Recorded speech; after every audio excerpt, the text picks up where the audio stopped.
What's up, guys? My name is Marcus Huskins, and thank you for joining me. As always, if you're enjoying this content, please go ahead, do me a favor, and hit that subscribe button, and I appreciate your support.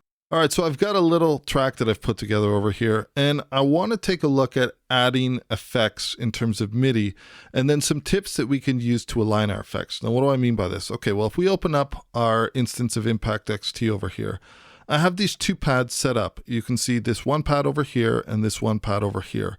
This is a good tip if you ever want to select a pad without actually triggering the noise. If you select at the bottom section, right in the middle, you can actually select the pad without triggering the noise.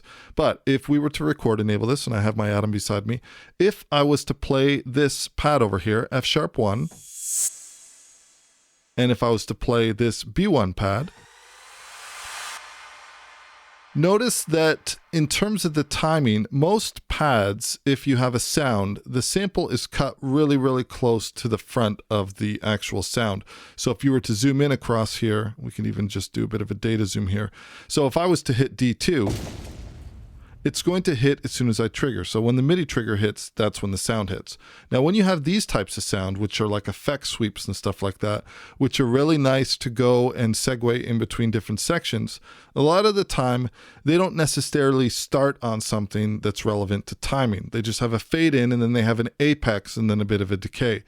Now, if you have the audio file, this is really easy to do. You can drag this in your timeline, but when you're programming MIDI, it can be difficult to get the timing down. So I wanted to show just a really couple quick tips in terms of how we can do this. So let's go ahead and let this play.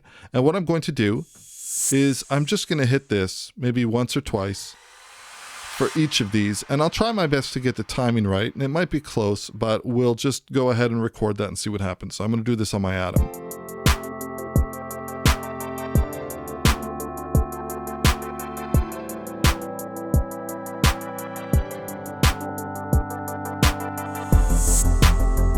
So there's one.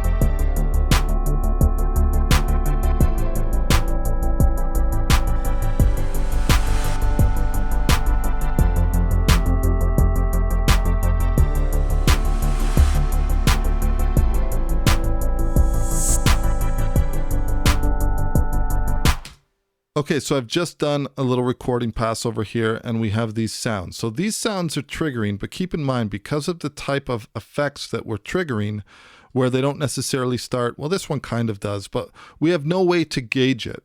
Now, a couple things that we could do, you could adjust your track offset. If this was just triggering one sample, I could use a delay and use a negative delay to try to time that by ear. But a really, really quick way that we can do this is quite simply by right-clicking. Well, actually, there's two ways. One way is we can transform this to an audio track, and another way is we can do a simple mix down. So let's do the mix down first. I have a shortcut for my mix down audio, and if you need to find that, that is in, if you go to Event, we have the option to mix down selection. I've mapped that out to something. Now, what this does is it gives me an audio wave file. Now, if I adjust my data zoom here, I'm able to see the apex of that waveform a lot better. So what I could do then is quite simply, if I wanted to create a group between both of these, I could just create a quick group. And if we go into the group attributes over here, they don't need to have anything other than editing. I just want this to be an edit group. So this group is now enabled. So it means that if I move one of these, they both move together. Now what I could do is basically just make some cuts over here. We'll just cut these up into some different sections so that they're separated. And now every time I move one of these, they will move together. So if I come out of grid mode, then quite simply, I can just use the waveform to line up. And then even though my MIDI trigger is happening here, I've got a visual indication exactly in terms of where my apex is lining up of my audio file over here. So maybe I'd want it to be somewhere like that. Usually I would probably get in here and get really, really close and try to get it as accurate as possible.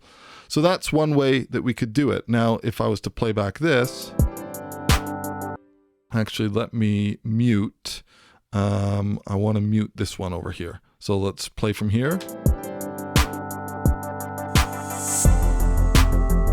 So that we can tell, that's lining up. And I could do the same thing with this file over here. Let's say I wanted this to line up to a specific point. Again, just dragging this visually until the apex is in line with the downbeat. and then the same thing. Now maybe what I would do is I could adjust the actual attack time of this sample. So maybe I'll just dial that up a little bit. And let me pull this back a little bit to here.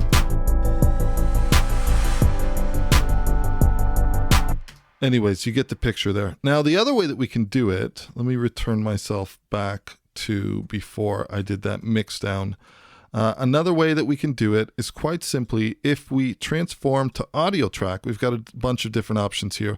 I will, let's leave the instrument in, and in terms of the fixed tail, maybe we'll add like a 10-second fixed tail.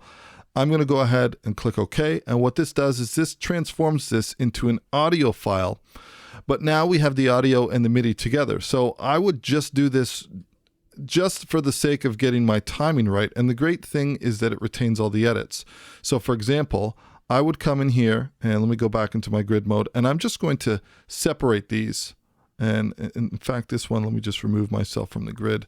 We'll take this one off, and then this one, I'll separate it somewhere right before. Generally speaking, I probably wouldn't do those right beside each other.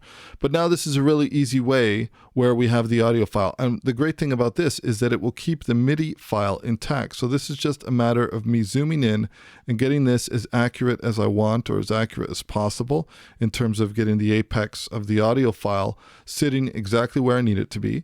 And then in this case, I would want to move this one back to here. And of course, you would want to listen to this as well. But you can just use the waveform as a visual guide. And then in this case, we'll do the other one. I'm just going to kind of ballpark this. And then this one, we'll do it right about there. Bring our data zoom down. Now, the great thing about this is if you use this type of workflow where you transform to an audio track, let's have a listen to these transitions. Pull it down a little bit.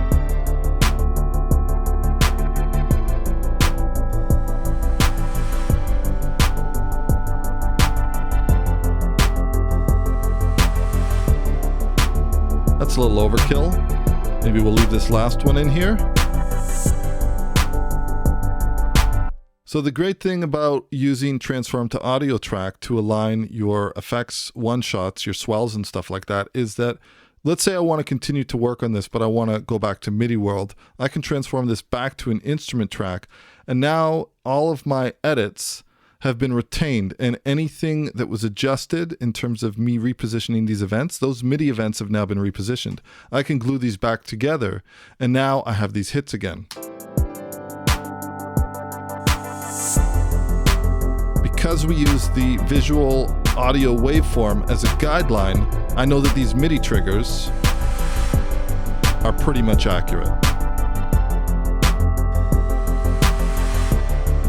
In that case, I wouldn't really need that one.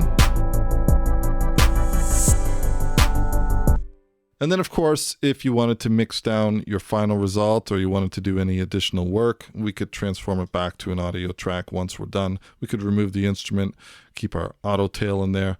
And now we have our transitions and our effect swells, and these can be further edited as needed if I wanted to clean up any fades on the front end here or anything like that.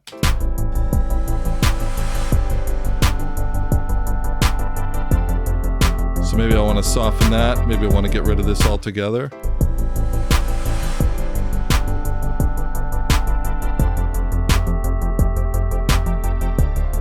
So that's just a really, really simple tip. Bouncing your MIDI files to an audio file and doing a basic mix down selection and then grouping them together, and then editing using the audio as a visual reference point against your grid, or using the transform to audio option when you're working with instrument tracks, which we have by right-clicking transform to audio track. And that gives you kind of the best of both worlds, where you can use the actual waveforms to align your transients so that the apex happens exactly where you need it to. And then you can just transform it back into audio, or rather back into an instrument track, if you want to stay working with MIDI and continue to work with MIDI. And of course, the one other option we have is you can do it by ear, and you could use the track-based delay. Anytime you have an instrument track that's selected, we could adjust the delay. So I could give the delay a negative value, but that would mean that you would have to do everything entirely by ear. So this is a trick that I end up using a lot of the time, just something I figured I'd share with you. Anyways, that's all the time I have available for today. I hope that you enjoyed this video. If you did, please consider hitting that subscribe button. Any questions or comments, leave them down below. I'll do my absolute best to get back to you. And as always, we will catch you in the next video. Cheers.